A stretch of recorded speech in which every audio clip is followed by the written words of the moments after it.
Good morning, YouTube friends, or television neighbors, or fair viewers.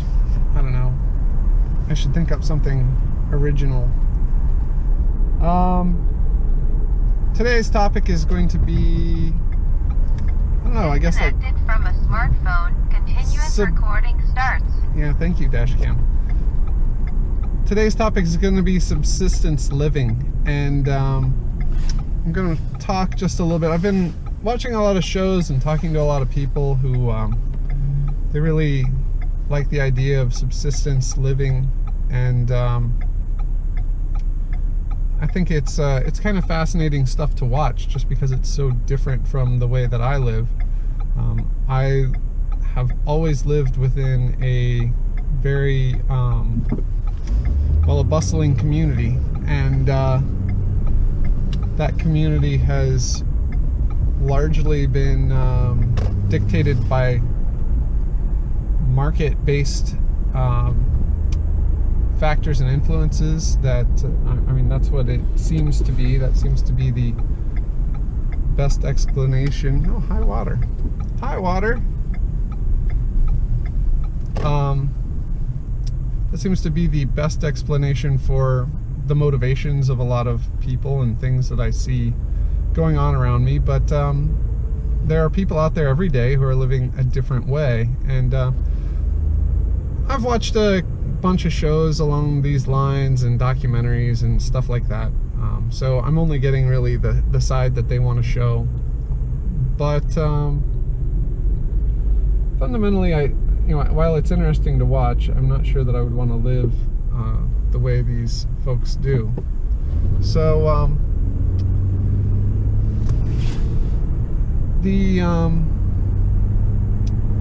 so I've been watching a show called Life Below Zero, and I'm only into like maybe the early part of season 2 or something like that. And these people, they live Wi-Fi disabled. They live like way out in Alaska. Some of them don't live too far from civilization. My dad's watched the show as well. He said that if you sometimes you can see cars and stuff going by on the highway, and a lot of the people in the show, they, whenever they need to go pick something up, they somehow manage to materialize a pickup truck and drive into town, though it may be hundreds of miles or whatever. I think one guy did a 1,000-mile round trip to get a lumber mill so that he could make his own lumber. So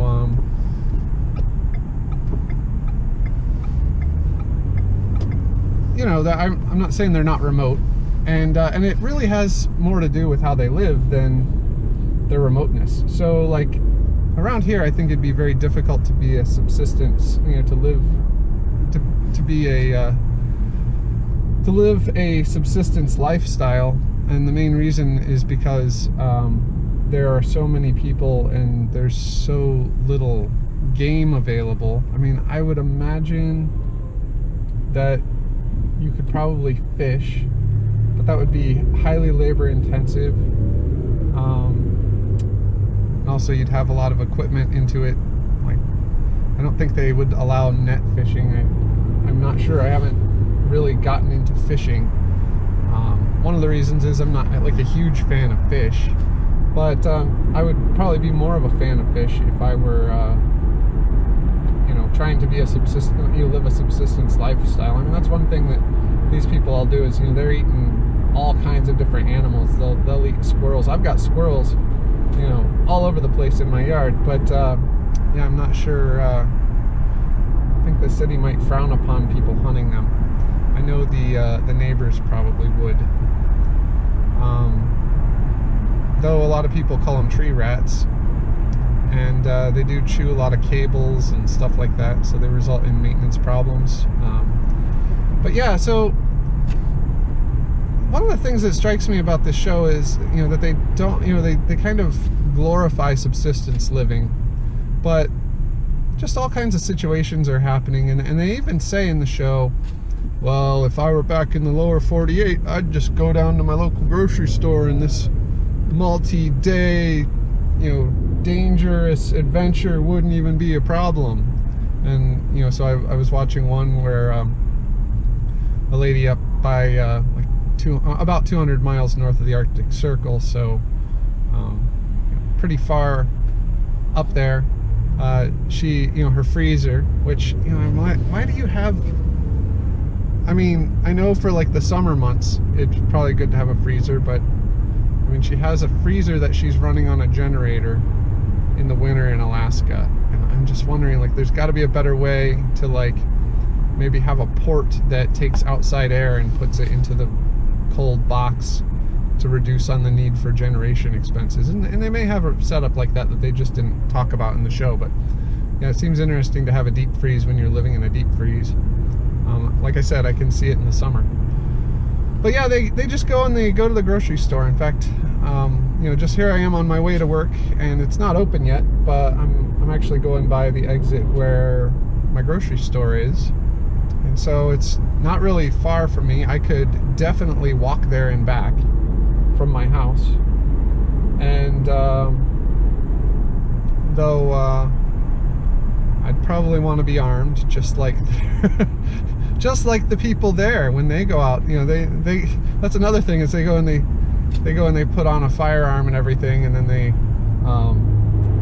go walking around and they're like, yeah, a bear could get me or whatever. It's like, yeah, this is also not far. This is probably, right now I'm probably about a mile or two away from the spot where a guy tried to rob me one time. So yeah, I mean, we have our predators down here in the lower 48 as well, and they talk a little bit about that in the show.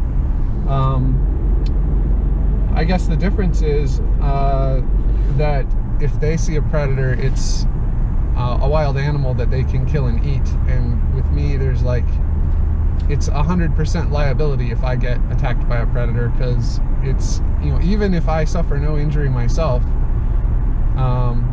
then I'm going to end up getting all kinds of lawsuits and investigations and stuff about it.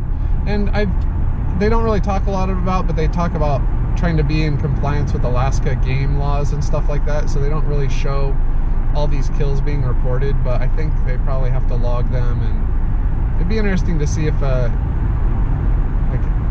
game investigator comes and checks their logs or whatever. I don't know, it's presented like a lot of the things that they do, they talk about licensing and all this approval they need from the state, but then again, it's also, they also talk about how free they are and how they don't really have to worry about anything. I could see, if as long as not a lot of cash is changing hands, then they might think they don't really need they might think taxes are not a big deal up there. But the thing is like, if you're doing the bulk of your income in trading and stuff, most of the tax laws I've seen, they don't exclude that. I mean, it's, just switching to barter is not a way to circumvent the grip of the tax man, the extortionists who, threaten you with physical force and harm if you don't pay up the whatever percentage they've arbitrarily decided. So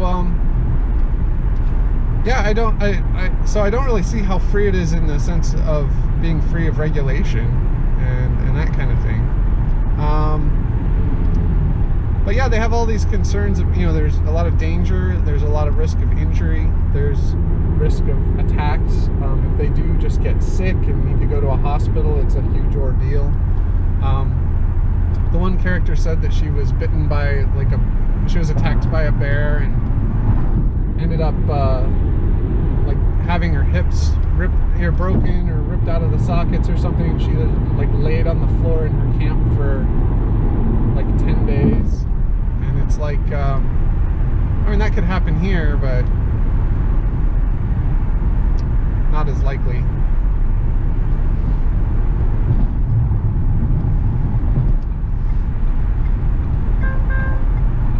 So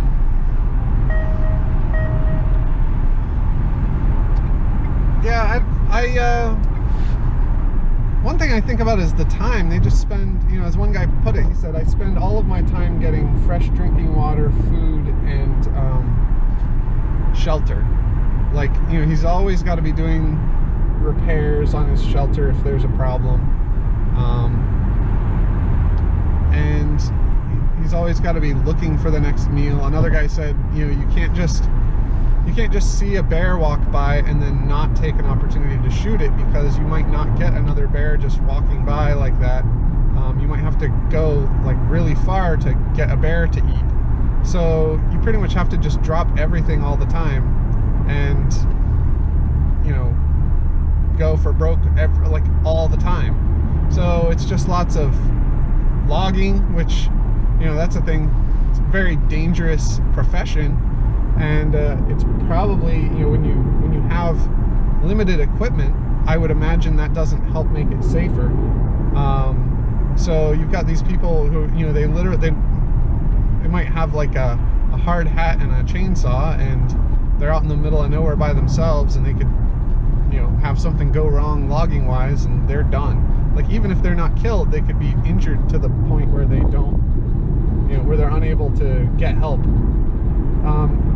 There's some communications issues in the show. I think it's really interesting that the character up 200 miles north of the Arctic Circle, she seems to use Skype for all of her phone calls, which, you know, I'm wondering about. I mean, I've looked into satellite data and stuff like that, and it seems to be, you know, it doesn't perform very well.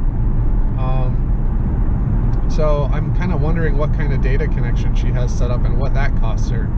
Because, but on the bright side, if she can get a data connection good enough to do Skype calls, she's not doing video calls, but if she can get internet service good enough to do that kind of stuff, then, you know, I feel that I could pretty much live anywhere and do software development. I mean, it might take a while to download some resources, but a lot of software is just text, and I don't know, mail seems to take a while, but I guess you could have like thumb drives and stuff shipped to you. So like if you need the new version of Visual Studio or something like that, and you don't want to download it, or you could even take like a device into town and, you know, download from a system there. You could even have your own, you know, a lot of these guys, they have kind of like, there are these guys that have, there's a town called Eagle, and they kind of have like an old bus, and they have all this stuff, and I'm thinking, well, you know, if you were in that kind of situation, you could even have like a server somewhere that is in town, and then you like go to the server, and it'd be like a proxy server, and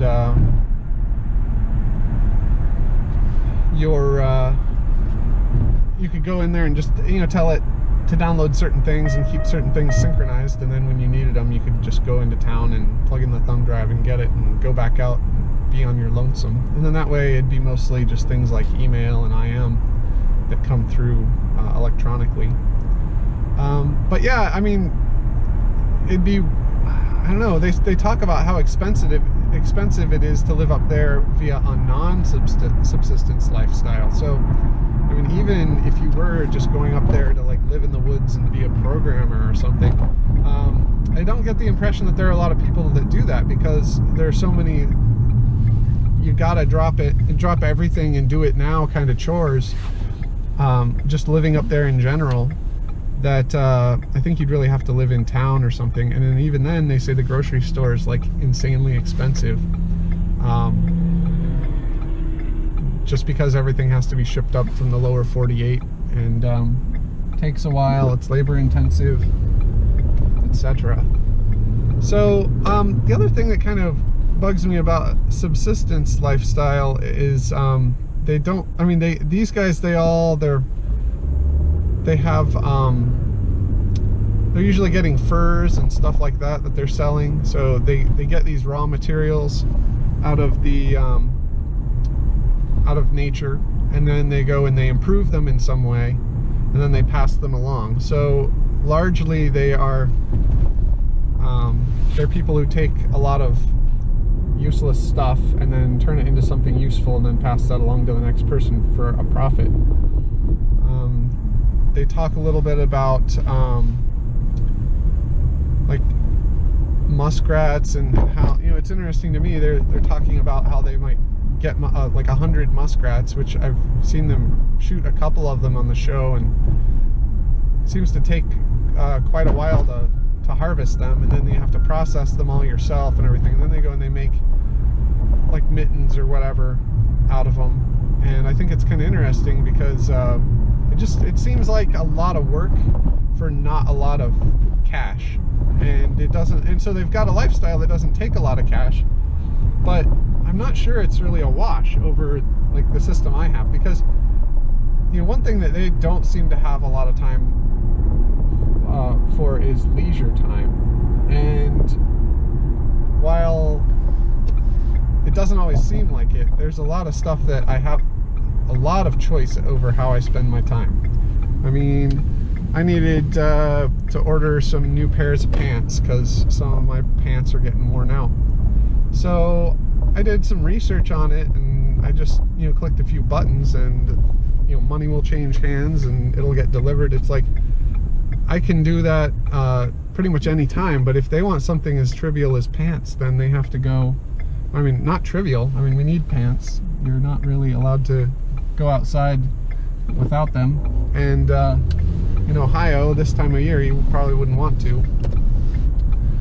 But yeah, I don't know, it's just so you know, there are all these things that are a real pain for them that are not for me, and like I only have to work a very short amount of time in order to be able to afford not just the item itself, but the overhead in getting it to me.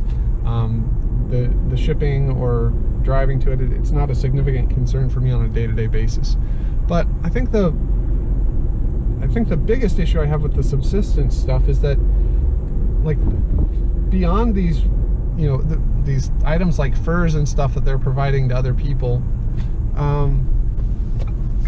they don't really seem, you know, a lot of their influence as a subsistence person seems to be extremely local and tied into the local economy. Like, I'm not really sure that these people have, like, if they disappeared off the face of the planet, it would have zero impact on my life. And I'm not sure about that, but it seems like a lot of the items that they're buying are kind of luxury goods. I think the lady up by the Arctic Circle, she runs a camp that is used in oil exploration, so that probably factors in a little bit to my fuel prices and stuff like that. But so she might be an example of one where it does that. But most of the people are like local tourism industry. One guy's like a hunting guide up there, and some others run like dog sled tours and stuff like that. So yeah, I mean, I guess they could have an impact in my life to the extent that people going up there and having a vacation in Alaska, you know, that will affect their mental state, and maybe it makes them more productive, or I don't know, maybe it makes them a nicer person. So it doesn't seem to be very direct. But when I look at like how I've spent my career in a non-subsistence lifestyle, in a lifestyle that's geared at persistent surplus and productivity, even with my personal time, I really think, I mean, not all of my personal time, some of it, there's nothing really of interest, I think, for anyone else, but some of my personal time I do spend trying to learn new skills and build tools and things like that other people might use. For example, my trash bot that I've been working on, you know, working on it to try to learn something, but it's also something that people can use. And when I've talked about it with people, they were like, oh yeah, that is kind of a hassle. It'd be convenient to have that functionality presented to me through different interfaces other than web browsers and refrigerator magnets and stuff like that. So yeah, what I do is, you know, I make software. I work on a team of people who make software for a multinational company, and the interesting thing is that while I don't directly interact with any of the people in this show, what's interesting is that I'm pretty confident, based on even their level of interaction. You know, there's some level of interaction with the outside world, but it's probably likely that these people you know, if they call and place an order, or if they order something from someone else, that person is going to call and patronize some service that actually uses the software that I've written, or that I've helped to maintain, or that I've, you know, had some hand in, and either at my current employer or former employers. And I think that's kind of interesting. So, you know, I guess I would kind of look at it, you know, a lot of people, they say, I just want to go out and live in the woods simply and all this kind of stuff, but like, even like there was the sled dog tour guy, he was like, the rest of civilization could fall tomorrow and it wouldn't affect me one bit. And I'm like, but wait a second, you just drove 1,000 miles to get a lumber mill, and that runs on oil, which you're not running it on crude oil from Alaska. You're getting refined petroleum. Everyone seems to be heavily reliant on fuel. They have lots of snow machines and stuff like that. Now that guy has dog sleds he can back up on, but he supplements their fish that they eat with dog food. He has a chainsaw that he uses all the time, and you know, these things all have parts that can fail. They rely on firearms that are not made in Alaska. You know, they're made in factories, you know, around the world, but some of them in the United States. But still, it's like, maybe there should be a factory to make firearms up in Alaska, but it seems like it takes a lot of things like steel that are highly energy intensive, and you know, energy is scarce. I mean, they've got crude up there, and they've got a lot of mining, so maybe they could get the raw materials to do that. But you know, I think something like a steel mill or something, probably something that they're gonna get from a more industrialized place. So yeah, I don't know. I think it's like, the more I think about it, and I've also thought about like spending more time just doing that kind of stuff. And I think the reason for me to spend more time is to just go out and be in nature, which I enjoy, because you know, as a kid I grew up and I used to try to spend, like, I'd wake up and try to spend the whole day outside until it was bedtime, and I just really enjoy being outside, and you know, specifically being in a wooded area. Not so much just being outside per se. I mean, I could just go code outside all the time, but I like being in the woods and that whole experience. And that's where I spent a lot of my time, either in or very near the woods growing up. So I like things like mountain biking and hiking, and I'd like to do more camping with my kids. They're getting old enough, I think they'd have a lot of fun doing that. So we're probably going to try and do some practice camping up at Grandma and Grandpa's house. They have a woods, and we'll probably do some practice camping up there this summer, just to see how they like it and if they want to do more. But then I also think about the times I have been camping, and it was a lot of work. I mean, setting up camp, tearing down camp. These are things that these subsistence people in the show, like there's a couple that's kind of nomadic in the summer, and they just, you know, they have like a teepee or a yurt or something, and they just carry it around, and they, you know, dug a fishing hole, and they're like, hey, if the fish are biting, we're just going to set up camp right here. And you know, they can do it pretty quick. They've had a lot of practice. That's one of the reasons I'd like to do it, is just to have more practice doing it. But it's a lot of work. You got to worry about, you know, your water supply. You got to worry about your food and whether or not it's going to spoil, and your shelter, and whether or not it's going to withstand a storm, or you know, falling debris from trees or whatever. Yeah, you just trade one set of concerns for another. And I think about, I mean, I would like to live in an area, I guess, where I kind of have the best of both worlds, where I'm surrounded by the environment that I like to spend time in, like a wooded area, but then I also have the modern conveniences of life, such as you know, 2-day Amazon Prime shipping or less, and a broadband connection, and you know, lots of power tools and electricity and stuff like that to interact with them.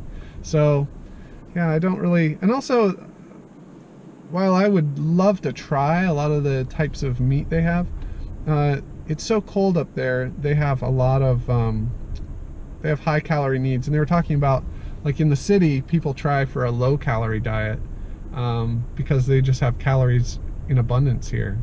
But in Alaska and stuff, everyone is just like, they're fat junkies. They just eat all the fat they can. And you know, the one guy who's like, he's kind of a new addition to the show, he just he killed a he wanted to get some stuff to eat, so he went out to his shed, and there were a bunch of caribou heads hanging on the wall, so he went and got them and dug out the eyeballs, and he was just freaking out over the fat behind the eyeballs and how it's just so good and so awesome. And then he's just like scooping it out like someone might scoop ice cream out, and just like eating it raw like taffy. And he said he's never gotten sick from eating uncooked meat from caribou. I mean, I believe that and stuff, but it's he said he cooks what he thinks tastes better cooked. That's legit. But yeah, it just seems like I'd have to, I mean, I'd probably try it, but I don't imagine that caribou eye socket fat is like something that I would really want to add into my diet here. He loved brain. Everyone really comments on the heart meat. They just love eating hearts. Yeah, no matter how big, like they killed some little pigeon type critters, and their hearts, and they just love the heart meat. So I haven't had a lot of heart meat. I'm sure it's very lean, and I mean it gets a lot of work, probably tender, I don't know. It's I'm pretty fine with the meat that I have, so I guess that's why I haven't really looked at other stuff. I like some good ribs. That was the thing they were talking about, is they were talking about, they killed a bear, one of the couples did, and so they're like, do you want to have bear ribs tonight? And I was like, oh, that sounds like it could be interesting. That's one thing too, though, is they were talking about some of the animals they have, or I think someone even here was talking about, we had one of the deer hunting seasons recently, and he was talking about how the fat from deer is like really not very tasty, or maybe it was some other animal, but someone was talking about how, you know, different animals have different tastes, and so you don't really want certain things. They were talking about the fat of like bears. There's this gut fat, and they said it's really good for rendering. And so yeah, it's just interesting. There's just all these things that they're into. Like, if I want fat that I want to taste delicious, I will get some butter, and that's really awesome. Or maybe I'll fry up some bacon and use bacon fat. That's really good. So I can imagine all these things that they're talking about being just tremendously delicious. But by the same token, you know, I kind of wonder, I mean, they are available in my city. I can go, like, there's a meat market where you can go and get all these like wild game meats and stuff like that. And I've tried it when I've had opportunities to, and I think I remember more just the feeling of how weird it was to be like eating something other than, you know, chicken, pork, beef. Yeah, I remember how weird it was, but I don't remember it being like so awesome that I'm like, that's it, I'm not eating beef anymore, I'm only eating bear meat from now on. I mean, most of the people I know, like, yeah, it doesn't, like, it's not that much more awesome that it's worth the trouble trying to get it.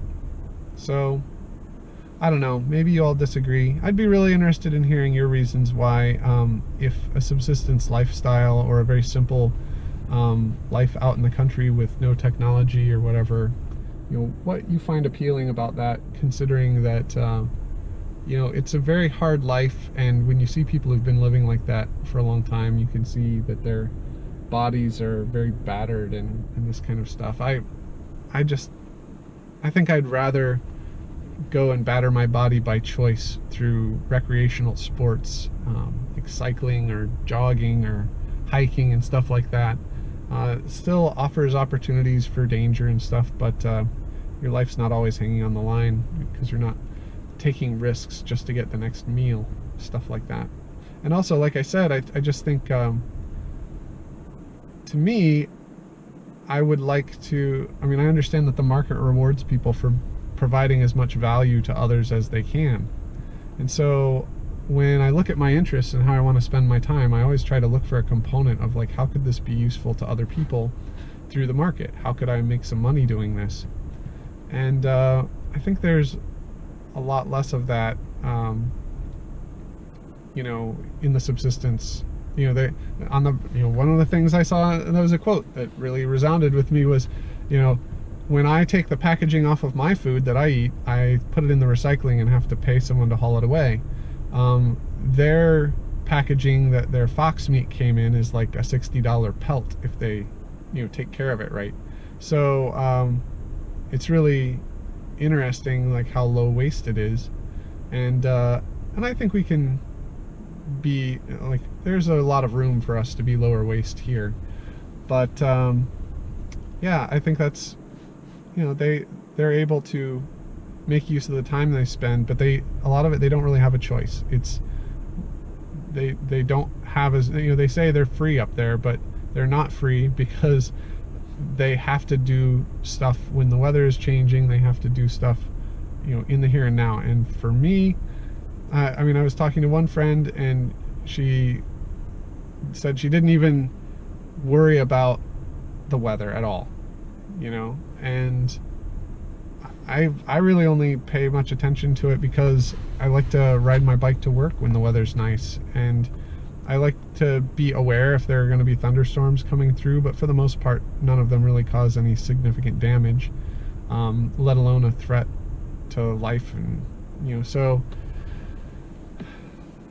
it's I don't know, it's very interesting. I'm going to be thinking a lot more about it, about how I would want to live in that kind of environment, because like I said, I do kind of want the best of both worlds, but I think that my reasons for not wanting to give up some of the amenities that allow me to interact with other people much more easily. That's one thing, these people, they don't really like to spend time with other people. They like to be alone, and I do definitely appreciate my solitude, but I really appreciate the ability to like, you know, talk with people through a vlog and stuff like that. There are some people up there that have vlogs, but it doesn't seem like something that a lot of people have a lot of time for. So that's another reason I'm not going to get their perspective. But anyway, I got to go to work. I'm still trying to wrap up this project. It looks like on Friday I thought we had it good, and then it went to testing, and then it came back, and it's like, oh, there's something that was a no-go issue. So gonna work on getting that today. It's also kind of high pressure because the manager, I believe he said he was going to tell the client it would be done by the end of the day. I have some concerns just because I spent a good part of the day on Friday trying to figure out some technical issues, and no one else seemed to know how to solve them either. So it seems like a blocking technical issue, and I believe I'm gonna get clarification on that as soon as I go into work today. But you know, that's a big concern in my mind, because we need to get this technical issue resolved before we can fully test the thing that I think is broken today. Now, if I'm wrong, it could be something unrelated to that, and we would be able to test it so it wouldn't be a blocker. So that's that. But yeah, I guess that just goes right back into the subsistence stuff. Is just because I'm not living a subsistence lifestyle, it doesn't mean I get to choose what I'm doing every day. I mean, I'm working on a team with other people, and so I have to do what's important to them. And so even now, I'm not really sure exactly how I'm going to be spending my day. Hopefully it'll go smoothly and not be a pain. So all right, well, I'm going to talk to you all tomorrow. Be sure to like and subscribe if you'd like to follow along and contribute to the conversation. And or if you don't want to do that, it's always helpful if people share links.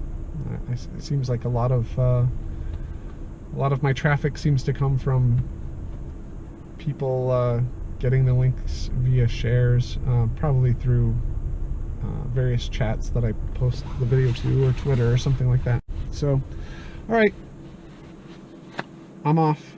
See you tomorrow.